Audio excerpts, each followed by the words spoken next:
Okay, hi students. I'm going to make this video about Oersted's accident and compasses and magnetism. I'm on page 14 and 15 in the lab book, and I'm going to show you what we're going to do here. Okay, so first I'm going to tell you a really quick story. So before this happened, people didn't know that magnetism and electricity were related. They knew about magnets quite a bit, and they knew about electricity just a little bit, and they were learning about both, but they didn't know how interrelated they were. And so what happened was, one day there was a man named Hans Christian Oersted. He was a professor and a scientist, and he was kind of messing around with one of those crank machines that make electricity. And he had a compass on his desk. And his students and him were working on this machine, and they realized that when they got an electricity current going, that it actually made the compass move and change. And this was one of the first confirmations that electricity and magnetism are totally interrelated. So we're gonna kind of replicate his experiment.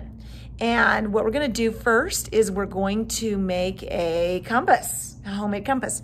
So here, you'll notice I have a cup of water, and I have a little styrofoam piece that I cut out of a styrofoam cup, and I've taped a needle to it, okay? Taped a needle to it just with plain tape.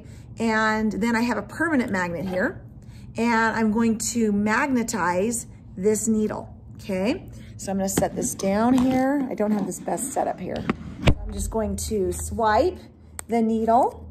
You can see here, I'm just swiping the magnet across the needle and, whoops, and magnetizing the needle. What this does is it makes it so that the needle is a temporary magnet, okay?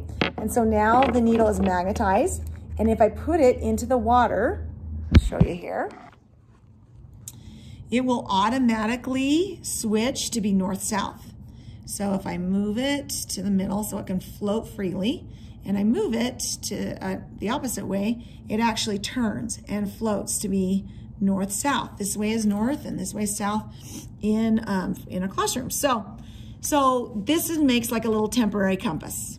Okay, so now you're gonna look at the bottom of page 14, and bottom of page 14 says, what does the needle do? So you wanna say the needle moved to north-south. When it stops moving, what direction does it point towards? North, right? North and south.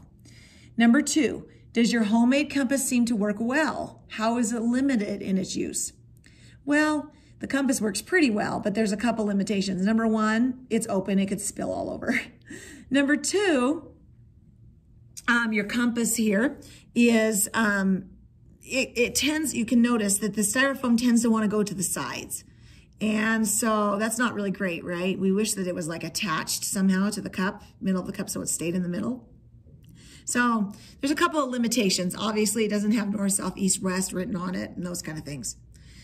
Number 3, find out what direction north is in your location. Did your needle point in that direction? Yes, the needle points in north. We know that north is that way, so it points in the right direction. And then number 4, put a magnet near your compass. What happens to the needle as the magnet is moved closer to it? How does the magnet need to be to affect the compass? So if you look here, let me get this so I can show you.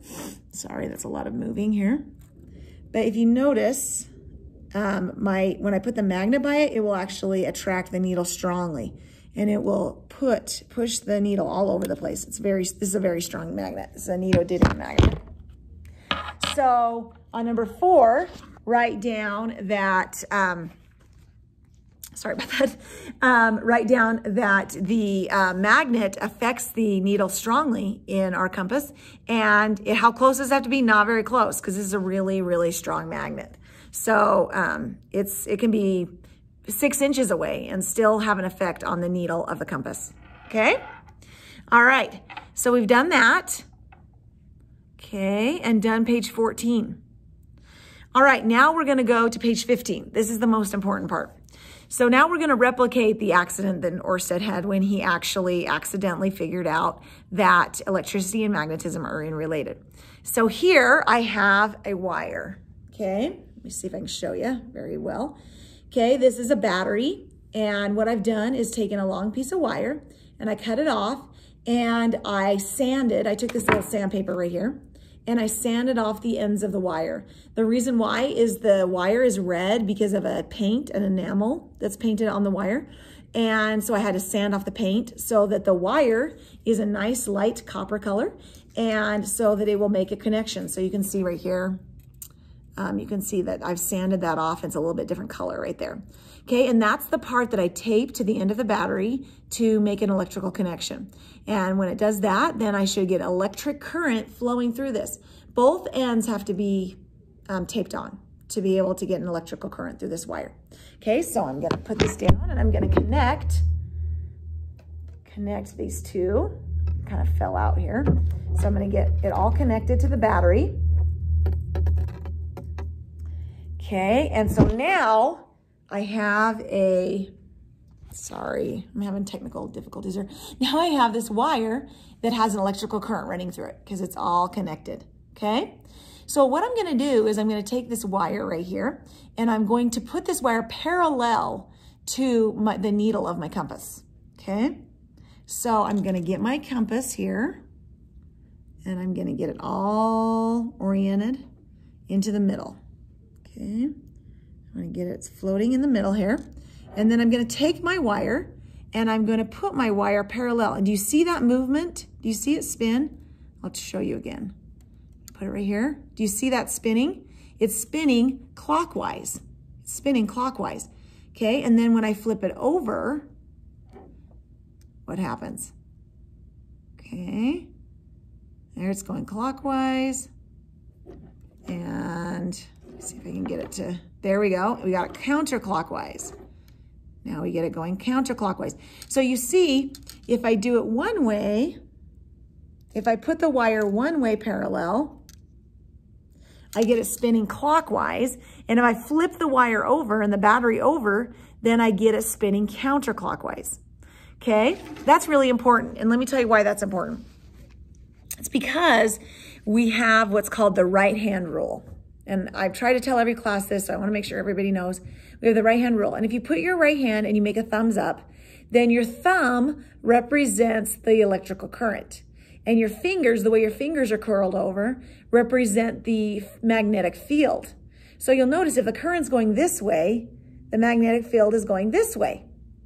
If you flip the wire over, the wire in the battery, now you've got the current going this way and the magnetic field is also flipped. And now it's curling this way, okay? And so that is actually a real physics rule where they understand that the way that the electrical current and magnetic field are interrelated and the directions they're going. So let's go over here to page 15, okay? It says we're gonna connect the loose ends onto the battery and then we're gonna observe. So what happens first? Well, I didn't tell you this, but what happens when you connect the battery to the wire, it actually starts to warm up. And that's one of the indicators that you have a good electrical current going through is that it gets warm. Okay, number 5, loop the wire over the cup parallel to the compass magnetic needle. And what happens? The first time I put the loop of wire over the compass needle, it rotated counterclockwise. So I want you to write that down on number 16. It rotated counterclockwise. Then I flipped the whole thing and I reversed the direction of the current and it rotated clockwise. Okay, it rotated clockwise. So it's gonna rotate the different ways based on the flip, right? Okay, then the last question says, on number 8, says, think about what little machines or motors can be made by a magnet being forced to move due to an electrical current. So that's something we've been talking about in class and you probably already know that, but really almost everything that you do and use in your day is actually used and made by an electromagnet. The light switch you use or to charge your cell phone or to use any computer or anything, these are all used by the interaction between electricity and magnetism. So I'm gonna show you this demonstration right here. Okay, right here I have I'm gonna show you this, but I have a battery and I have it connected to 2 paper clips, okay? Can you see it right here? I have this battery right here and it's connected with wires to the paper clips. And right now, there's a gap between the paper clips. And so there's no electricity, okay? If I put this wire, this is called a solenoid wire, where I've twisted it up into a circle. And if I put this wire right here, I kind of straighten these out really good. And I put it here. Now, there is an electrical current going through here. Now, how exciting is this? Not very exciting, right? Electricity all by itself doesn't do a whole lot. Electricity by itself doesn't do a whole lot. And it can, if we turn the light on, it can make our lights glow and some things like that. But just running an electric current isn't very exciting. But if you make it interact with a magnet,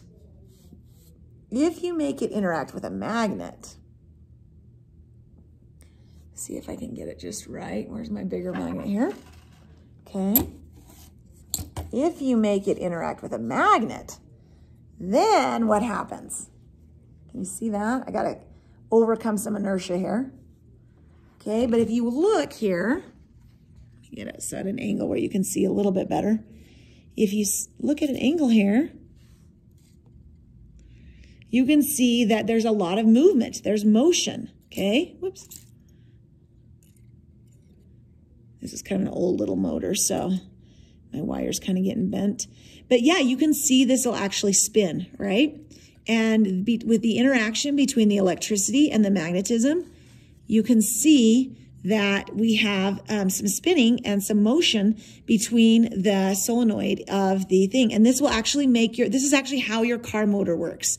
Obviously, there's a lot more complicated solenoid with lots more loops, but this is how your car runs, is by this electricity and magnetism interaction.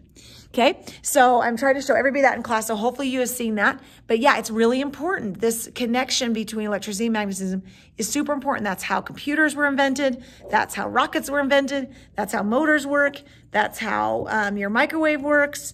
Everything that you use day to day pretty much is used by this interaction of electricity and magnetism. So pick some of those to write down on number 8. Okay, so hopefully that helps you and gets you done with that lab, and we'll see you in class. Thanks, guys.